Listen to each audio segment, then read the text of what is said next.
la taxa yomba ko mel ni paaka yenn ko loolu bu ma ko waxee li ma ci jublu mooy ana lan moo sabab daje bii li sabab daje bi mooy kenn ku ne gis na ci réew mi ni fan yi ñu génn kii di président Ousmane Sonko jugé nañ ko daan ko ci loo xam ne nii teewul ay avocat teewul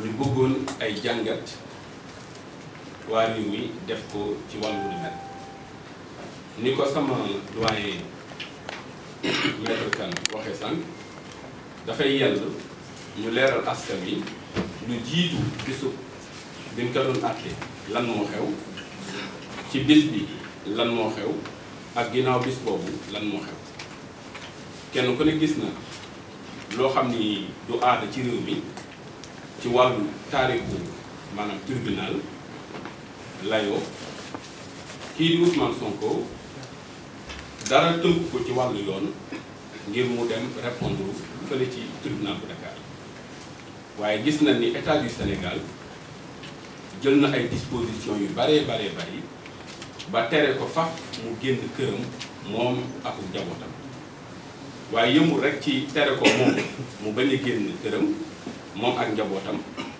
waaye kenn ci Sénégal yi amul sañ-sañ ci jamono jooju dem seeti ko ci këram loolu nag mu une première ci réewum Sénégal ci wàllu layoo woo xam ni amul benn décision de justice boo xam ne nii maanaam permettre na lu ñu mel ndax jamono yu ñu mel loolu lu koy sabab mooy mu am une décision de justice boo xam ne nii daf lay tere yow nga ba ci génn sa kër amul mandat d'amener amul mandat d'arrêt amul mandat de comparaître comme ni ko maître Ousseynou Ngom waxee waaye gis nañ ni ci jamono jooju non seulement lu ni mel def nañ ko waaye jamono yi xam ne dafa war a ñëw fële ci tribunal tontu maanaam bu génnee bëgg a ñëw ci biir tribunal bi den ko dogalee maanaam dal ci kawam moom ak ku mu àndal dugal ko ci fourgonnette indi ko de force loolu yaakaar naa Sénégal yi teg ñu ko ba muy loo xam ni ñi xam ni ñoo sasoo woon di ko aar ci wàllu yoon naqare na lool te ñu ngi koy ñaawlu ndax dara amul benn sukkandikuwaay ci wàllu yoon waaye yëmul si loolu mooy comme ni ko maître Ousseynou Ngom waxee sànq wàllu diffamation dafa nekk une procédure spéciale boo xam ne nii bokkul ak li yeneen maanaam forme délit yi ñu gis ni le parquet taxawaay bi mu ci am dafa fab bi bépp yoon te loolu xëy na bu yàlla dogaloon bis bi ñu koy àttee ay avocat mënoon a taxaw lay ñu bari ngeen xam ni procédure boobu maanaam procédure bu nul la duñ àgg sax ci débat de fond yi loolu bëggoon na Sénégal yi xamee ko noonu waaye li ci gën a yéeme ci wàllu yi mooy bis bi xam ni war nañ koo àtte yàlla dafa dogal à 24 heures dans du procès boo seetee ñu doon défendre le président Ousmane Sonko maanaam pôle d'avocat jamono bu amee avocat yi bari gi ñuy bari day tax kenn ku ne day am lu la cërale boo seetee comme ni conférence de presse bi demee kenn ku ne dafa am lu la sant noonu la meloon ci pôle bi xam ni ñoo waroon a défendre kii di président Ousmane Sonko ñu gis ni à 24 heures du procès ñaar ci ñi xam ni ñoom lañ santoon ñu am yenn taxawaay ci njëlbeen ñooñu ñëpp dañ leen a génn ci wàllu procès bi mooy ku mel ni maanaam kële yi ñuy wax maanaam Juan Branco boo seetee mi ngi agsi fii ci Dakar ay jamono 2 heures du matin waaye ci saa rek dañ ko éconduire mu delluwaat France ci loo xam ne ni tegul ci dara waaye yëmu ci moom rek sunu doyen di maître Ousseynou Fall en moins de 24 heures du procès lan ñu xamal ni moom mënatu la bokk ci ñi xam ni ñooy layal maanaam kii di président Ousmane Sonko loolu nag bu ñu xëyee ci suba gi war a layoo fële ci tribunal am na ay jafe-jafe yu bari yu ci am ba tax na posé nañ en fait juge bi ay question ni ko dafa am ci maanaam ñi xam ni ñoo war a layal président Ousmane Sonko ñoo xam ni yoon daf leen a maanaam gàllankoor ci wàllu wu ni mel ñu bëggoon nga may ñu ñu retiré wu pour mën a organiser waat sunu défense waaye du lay woowu rek beneen lay bi mooy kenn ku ne gis na ni le 16 maanaam mars bi xam ni moom la ñu dàkkee woon audience bi Ousmane Sonko ay violence dañ ko exercer ci moom ba dafa mujj dem maanaam ci wàllu hôpital ñu gis ni médecin gis ni ku ni mel mënut a teew ci ab tribunal di layoo ak ku mën a doon ñu indi ay certificats médicaux bëggoon koo jébbal juge bi ngir mu may nu ñu dàkkani mbir mi ba may ko mu delluwaat ci wér-gu-yaramam loolu nag kenn ku ne xam na ni du loo xam ni dañ koy def rek ci noonu neexee waaye code de procédure pénale moo may maanaam prévenu bu fekkee dafa tawat ñu dàkkani mbir mi ngir may ko mu mën a am ak wér-gu-yaram bu fekkee loolu amul sax yoon dafa wax ni doon na yell maam juge bi wut benn maam nattangoom yónni ko ngir ñu entendre ko pour mën a permettre en fait ñi koy layal ñu mën a jël kàddu ci ginnaawam ñu gis ni yooyu yëpp di ak yelleefam ñu maanaam fàbbi ko waaye nag yëmul sax ci loolu boo seetee ginnaaw bi ñu ko daanee ba noppi ñi xam ni ñoom dañu waxoon ne li leen yitteel mooy raxas seenu der ci aada yi maanaam taarixu maanaam tribunal bu Dakar booy layoo ci wàllu diffamation daanaka lu ci bari alal sax du la ñor waaye li la ñuy réclamer rek mooy le franc symbolique ñu gis ni ginnaaw décision bi rek ki xam ni moo doon topp kii di wax président Ousmane Sonko dafa def benn message remercier justice bi sant leen gërëm leen daal di dellu këram waaye li ñu jaaxal ci mbir mi mooy bi ñu xëyee ci suba ga ñoom lañ njëkk a def ñoom ñu xam ne dañu woon seen honneur moo leen ñor dañu daal di dem relever appel contre la décision rendue par le juge loolu nag lu xaw a doy waar waaye yëmu ci moom rek comme dañu waxoon ni maanaam audience privée la ana kon lan moo sabab maanaam parquet bi xam ni moom du moom la ñu doon le procureur de la République maanaam relever appel loolu lu doy waar la ci maanaam njàngatu réew mi ci wàllu justice waaye yëmu sax ci loolu li nu gën a jaaxal mooy décision de justice yi ni rendre néew na ñu mën koo joxe ci lu néew ñaar ba ñetti weer maanaam mooy xaatu maanaam décision yi waaye une semaine après l'audience procès bi gis nañ ni ci sens rek woo nañu xamal nañu décision bi xam ni moom la rendre disponible loola nag parquet ak maanaam état bi dañu jël ay matuwaay ferme pour maanaam def lu ni mel loola nag day yóbbu ci borom xel mu laaj ndax maanaam procès bi jubluwaay bi moo doon laver son honneur wala est-ce que jubluwaay moo doon fexe ba maanaam kii di Ousmane Sonko dootu mën a présenté wu fii ci élection yi ñu jëm xam nga wax ji mën nañ koo wër-wërloo kenn ku ne di ca waaye li wër boo wóor mooy bu fekkoon maanaam yéene kii di Mame Mbaye Niang moo doon fexe ba laver honneur am kon dootul jar maanaam di def appel ba parquet di dugg ci wàllu ni mel waaye nag olof yi nee nañ bëti xonq ci ngaana ndong jàmbaar xol bu jeex la maanaam dafay firi rek ni ñoom la leen taxalu jóg du laver honneur waaye la leen tax a jóg mooy fexe ba kii di Ousmane Sonko du mën a bokk ci élection yi xam ni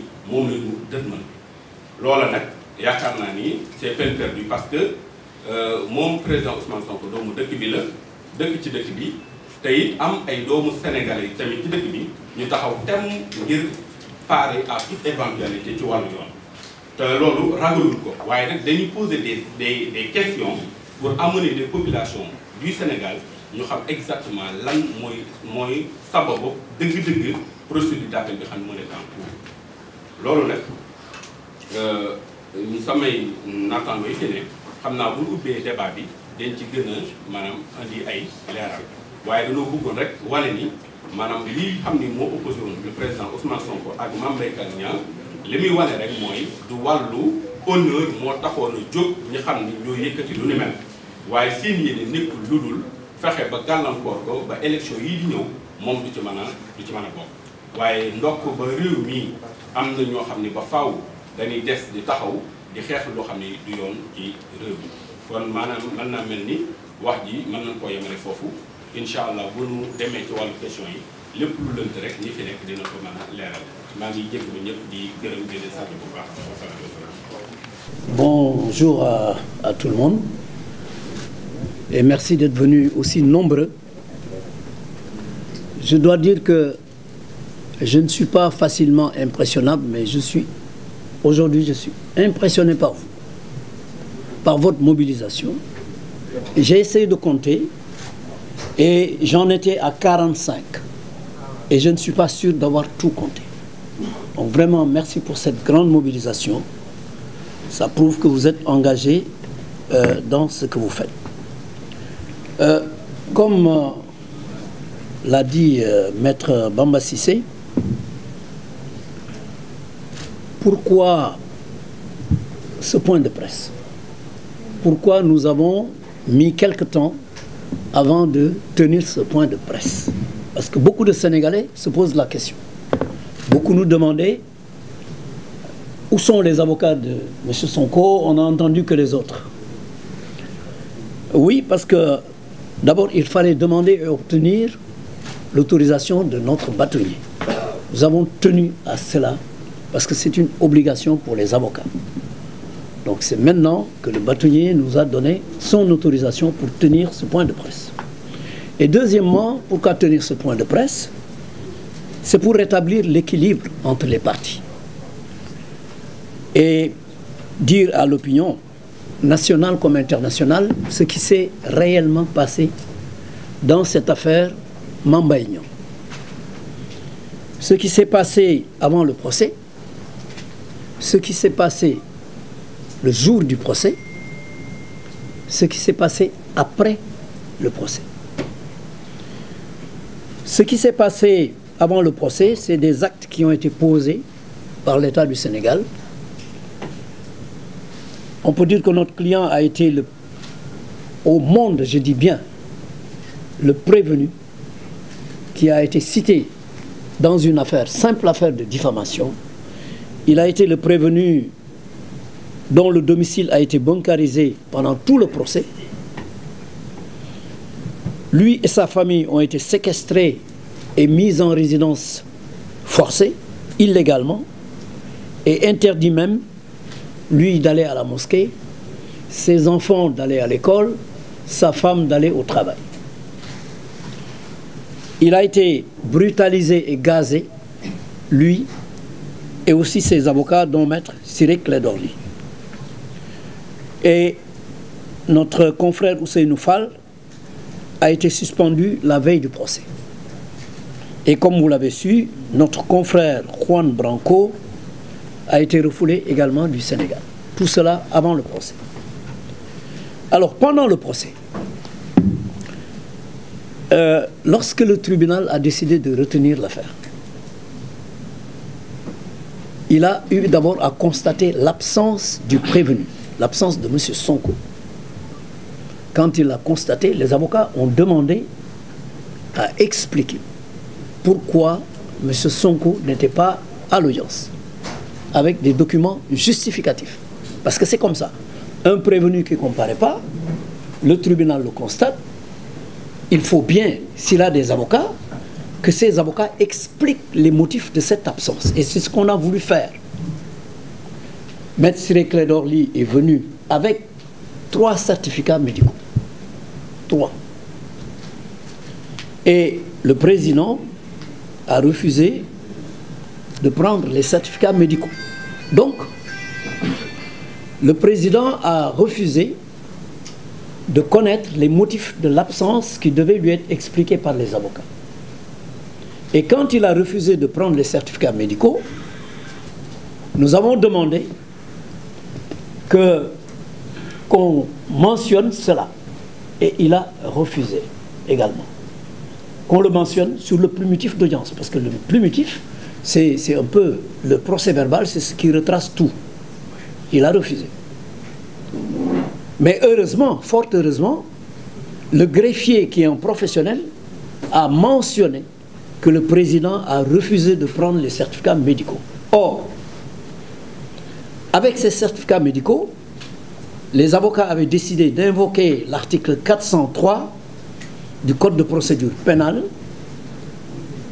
notamment notre confrère Makodou Ndiaye, Makodou Ndour, qui était chargé de ça, invoquait l'article 403 qui dit que lorsqu'un prévenu n'est pas présent à l'audience, pour des raisons de santé,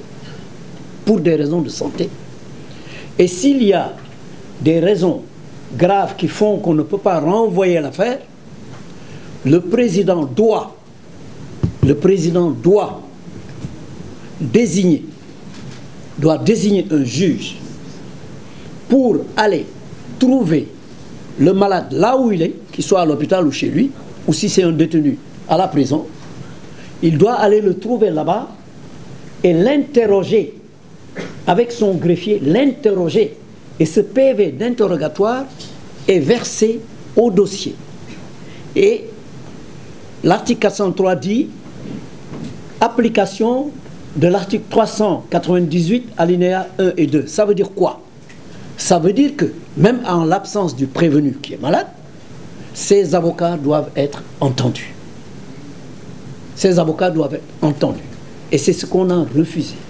Donc c'est délibérément que le tribunal a refusé que les avocats expliquent les motifs de l'absence et invoquent l'article 403 pour demander à ce que M. Sonko soit jugé en son absence.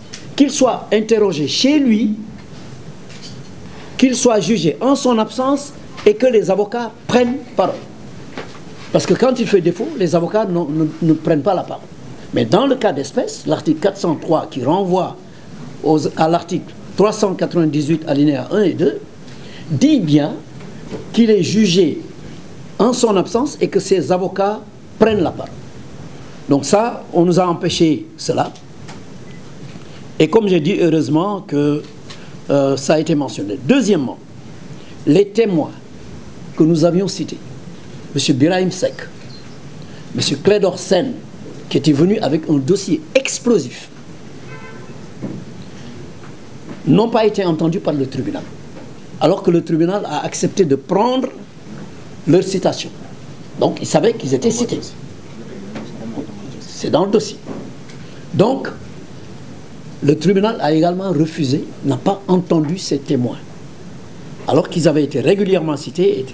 Le tribunal n'a pas visionné les vidéos qui étaient versées au dossier depuis la police. Et ces vidéos, tout le monde sait ce qu'il y a dans ces vidéos. C'est le ministre des Finances, c'est M. Mamba Ignan lui-même, c'est d'autres et d'autres qui avaient dit que le rapport existait et qu'il y avait des fuites, etc., etc. Donc tout cela, le tribunal l'avait refusé. Et il est certain, parce que le tribunal, quelque part, a rendu service à M. Mamba Ignan et au procureur. Je vais l'expliquer. Parce que si les avocats de M. Sonko avaient été entendus, je pense qu'il n'y aurait pas eu de procès, parce que leur citation serait annulée. Tout simplement. Leur procédure serait annulée. On n'irait pas au fond, il n'y aurait pas eu de condamnation ou de déclaration de culpabilité. Rien du tout. Le procès s'arrêterait.